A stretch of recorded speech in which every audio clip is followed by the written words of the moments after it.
நான் இன்னைக்கு ஒரு உண்மை நிகழ்ச்சி தான் சொல்ல போகிறேன். எனக்கு தெரிஞ்சவங்க ஒருத்தங்க சொன்னாங்க. இதை எதுக்காக நான் சொல்கிறேன்னு வச்சுக்கோங்களேன்.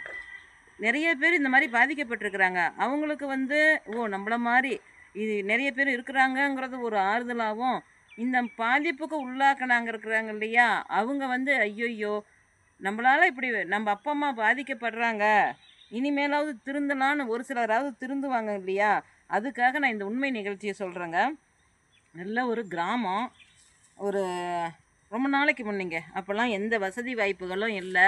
இந்த கூலி வேலை தான் அவர் செஞ்சுருக்கிறாரு. கூலி வேலை செய்கிறது, பண்ணையத்தில் இருக்கிறது அப்படின்னு சொன்னிங்கன்னா என்ன பண்ணால், அவங்கக்கிட்ட போய் அடிமையாக வேலை செய்கிறது. இப்போ நம்ம இந்த கொத்தடிமைகள் இப்போ ஏதோ சாப்பாடு துணிமணி தான் கொடுப்பாங்க. அப்படி இருந்து கொஞ்சம் கொஞ்சமாக மறுபடியும் அவர் முன்னேறி கூலி வேலை தான், படிக்காதவர் இப்படி செஞ்சு கல்யாணம் பண்ணி அவருக்கு பிள்ளை குட்டிங்கள்லாம் இருந்துச்சு. சிக்கனமாகவே இருந்து அவர் காடு வாங்கி பிளாட்டு வாங்கி பிள்ளைங்கள்லாம் நல்ல ஒரு நிலைமைக்கு கொண்டாந்துட்டார். நல்ல நிலைமைக்கு கொண்டாந்து பேரன் பேத்திங்க எல்லாமே நல்லா இருந்தாங்களா. அதுக்கப்புறம் இவருக்கு வயசாகுது இல்லை, வயசாகக்குள்ளே என்ன ஆச்சுன்னா உடம்பு சரியில்லாமல் போயிருச்சு. உடம்பு சரியில்லாதப்ப என்ன பண்ணிட்டாரு, இவர் வீடு கொஞ்சம் காடு பிளாட்டு இதெல்லாம் கூலி வேலைங்க. இவர் எந்த கவர்மெண்ட் வேலையோ எந்த தனியார் வேலையோ படித்து இல்லை, கூலிக்கு வேலை செஞ்சு படிக்காது இருந்தாலும் நல்லா திறமையாக காசு சேர்த்து வச்சுருந்து இந்த அளவுக்கு முன்னேறிக்கிறாரு. இவருக்கு உடம்பு சரியில்லாமல் போயிருச்சு.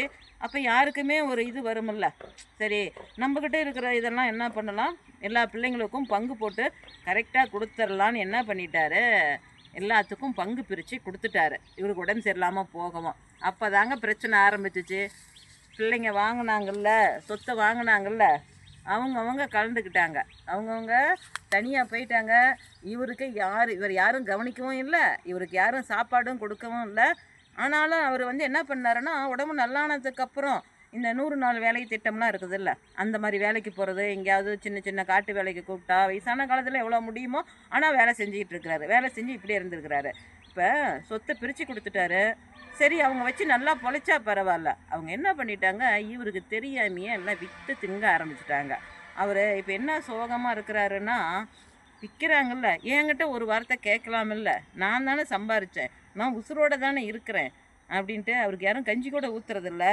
அப்புறம் அவர் என்ன தெரியுமா புலம்புறாராம், இதில் ஒரு சிலர் விற்று சாப்பிட்டுட்டாங்க, ஒரு சிலர் என்ன தெரியுமா பண்ணினாங்க, அவர் கொடுத்த சொத்து அவருதாவே அப்படியே இருந்தால் எப்படி வீட்டுக்கு வரவீங்க திங்க் பண்ணுறாங்க பாருங்க. இந்த திங்க் பண்ணுறவங்க உழைச்சி சம்பாரிச்சா பரவாயில்ல, அவரு சம்பாரிச்சது அப்படியே இருந்தால் அவரு பேரையே சொல்லும் அப்படின்னு சொல்லிட்டு அதை மாற்றி வேறு இடத்துல வாங்குறது. அப்படி வேறு இடத்துல வாங்கக்குள்ள என்ன ஆகுது, அது அவங்க ப்ராப்பர்ட்டியாகவும் அவங்க சம்பாரிச்சதாகவும் போயிடுதா. அவரோட வேதனை அப்படி தான். நீ வியே வாங்கு என்னமோ பண்ணு, எவ்வளோ நான் அதை கஷ்டப்பட்டு வேர்வை செஞ்சு உடல் உழைப்பில் கூலி வேலையில் செஞ்சுருப்பேன், என்கிட்ட ஒரு வார்த்தை நான் இப்படி செய்கிறேன் அப்படின்னு சொல்லலாம் இல்லைன்னு அந்த கண்ணு தண்ணி விடுறாரு பார்த்தீங்களா. ஆனால் அவர் கண்ணு தண்ணி விட்டாலும் ஒரு ஒரு இவர் என்ன சொல்கிறது, அவர் ரொம்ப இன்னசென்ட்டுங்கிறதுனால அவரையும் அறியாமையே அந்த ஒரு எப்பயுமே அந்த மனசில் ஒரு ரொம்ப துன்பம் வரக்குள்ள, யார் என்னன்னு அவ்வளோ துன்பம் வரக்குள்ள நாசமாக போகணும் வார்த்தை வந்துடும். அவர் என்ன தெரியுமா சொல்லிடுறாராம், எப்படியோ நாசமாக போட்டணும். ஏங்க எது பழிக்குதோ இல்லையோ, உண்மையான உழைப்பாளி ஆனால் வேதனை என்றைக்கா இருந்தாலும் அது பழிச்சிடும். இன்றைக்கி நம்ம ஒரு நிலைமையில் இருக்கிறோம், நம்ம நல்லா இருக்கிறோம் அப்படிங்கிறதுக்காக என்ன பண்ணக்கூடாது, அந்த தனக்குன்னு கொடுத்தவங்களையே ஒரு இது பண்ணக்கூடாது, ஏமாற்றக்கூடாது, பழி வாங்கக்கூடாது, அவங்கள உதாசீனப்படுத்தக்கூடாது. அதெல்லாம் மன வலிமை. ஏங்க அவங்க தான் பிள்ளைங்கள அவர் எப்படி வந்து வளர்த்திருப்பார், இதுங்களுக்கு வேணும் வேணும்னு தானே சேர்த்து வச்சுருப்பார். அவர் நினச்சிருந்தா ஆடம்பரமாக இருந்திருக்கலாம், நல்லா வண்டி வாங்கி ஓட்டிருக்கலாம், எதுவும் பண்ணியிருக்கலாம். இன்னை வரைக்கும் அது உழைக்க தேவையில்லையே. ஆனால் இதனால் ஒன்று தெரிஞ்சுக்குவாங்க, இன்னைய நிலைமையில் நீங்கள் வந்து ஒரு சிலர் வந்து இதே சேர்த்து வைக்கலனாலும் இந்த காலத்தில் பிள்ளைங்க எப்படி தெரியுமா பண்ணுறாங்க, பெற்றவங்கள நல்லா காப்பாற்றுதுங்க. இப்படி சேர்த்து வச்சவங்க பிடுங்கிக்கிட்டு அவங்கள உதாசீனப்படுத்தாதீங்க, அவங்களுக்கும் மனசு இருக்கும். ஆனால் இன்றைக்கி வந்து உங்கள் பிள்ளைங்க உங்களுக்கு பெருசாக தெரிகிறாங்க, அதுவும் அப்படியே தூக்கி வச்சுக்கிறீங்க, தலையில் வச்சுக்கிறீங்க. ஒரு காலத்தில் உங்களையும் தானே அப்படி வச்சுருப்பாங்க. என்னவோ இன்றைக்கி வந்து அவங்க கொடுத்த பணத்தினால நீங்கள் ரொம்ப பெருசாக சீராட்டலாம். ஆனால் எந்த வசதியுமே இல்லாமல் அன்னைக்கு உங்களை சீராட்டி வளர்த்தவங்க பெருசு. அவங்க மனநிலை பாதிக்காமல் நடந்துக்கோங்க. இதெல்லாம் கதை இல்லை, உண்மை நிகழ்ச்சி தான். அவர் காலம் கொஞ்ச நாளில் முடிஞ்சிடும்.